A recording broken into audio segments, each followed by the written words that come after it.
Bonjour et bienvenue à une autre petite partie de la révision de notre cours d'histoire ancienne sur Rome.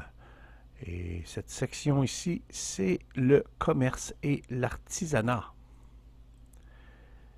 L'artisanat à Rome et en Italie, la plupart des artisans, c'est des hommes libres, soit de naissance ou affranchis. Donc, c'est des personnes qui sont libres, qui peuvent faire ça.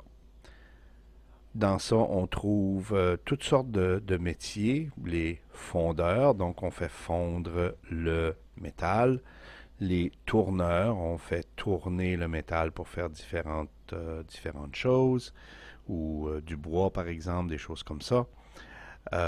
Les forgerons qui, eux autres, pouvaient forger des armes, qui pouvaient mettre des fers aux chevaux, etc., etc. Donc, c'était un métier aussi qui était très important. Les doreurs, qui, eux autres, mettaient des morceaux, des feuilles d'or sur les choses pour rendre les choses plus belles. Les personnes voulaient avoir des choses en or et ne voulaient pas nécessairement payer pour une chose qui était toute faite en or. Donc, on prenait des feuilles, puis on mettait des feuilles d'or très très fines, puis on mettait ça sur les objets pour que ça ait de l'air comme si c'était en or tout au complet. Les orfèvres, qui eux autres font les bijoux de toutes sortes. Et aussi, le travail du bronze était très répandu. On faisait tout plein de choses avec le bronze. Mais la chose qui est la plus populaire, je crois, c'était vraiment la poterie. On avait besoin de poterie, on avait besoin de peau de toutes sortes. Donc, c'était quelque chose qui était extrêmement nécessaire et beaucoup de personnes faisaient ça. Dans le commerce de l'Empire, il y a beaucoup de choses, les imports et exports. Donc, on va commencer par qu'est-ce que Rome exporte. Donc, qu'est-ce que Rome produit à Rome et va vendre dans les autres villes. Il va faire le vin, l'huile d'olive, et les objets d'artisanat.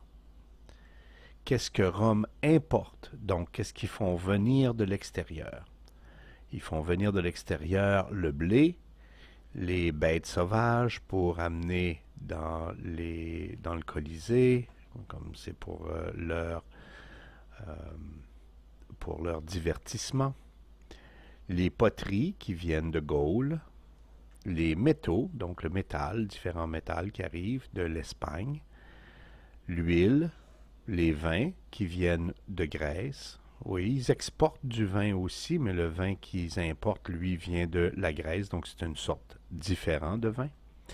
L'huile d'olive, c'est la même chose, c'est une sorte différente d'huile d'olive. Le papyrus, qui vient de l'Égypte, c'est une sorte de papier, et de la soie, du coton et des épices qui vient de l'Orient. Donc ça, c'est les imports et exports. C'est qui les commerçants? Bon, premièrement, les commerçants, les esclaves n'avaient pas le droit d'être commerçants, pas plus que les femmes d'ailleurs. Donc, ça devait être des hommes qui étaient commerçants et c'était le commerçant lui-même, la personne lui-même, qui avait des petits commerces, qui avait une boutique et les gens allaient chez lui pour acheter les choses. Une chose qui aidait beaucoup le commerce, comme tu sais déjà, c'est les routes. Les routes étaient super importantes. Ça permet d'apporter les choses d'un endroit à l'autre plus rapidement et ça permet aussi d'éviter la poussière. Donc, il y avait des endroits sur la route, même des auberges qui étaient sur la route, un endroit pour passer la nuit si la route était trop longue. Donc, c'était vraiment très, très bien organisé leur route. Et aussi la monnaie. On avait de la monnaie qui était en or ou en argent. Cette monnaie-là était faite, on appelle ça frappée, au temple de Junon Moneta. C'est de là que vient le nom monnaie. Jules César, après les autres empereurs, ont décidé de mettre sur la monnaie leur image. Donc, c'était comme leur argent à eux autres qui était là parce que c'était leur image qui était là. Et c'était comme ça qu'ils pouvaient contrôler le commerce des gens.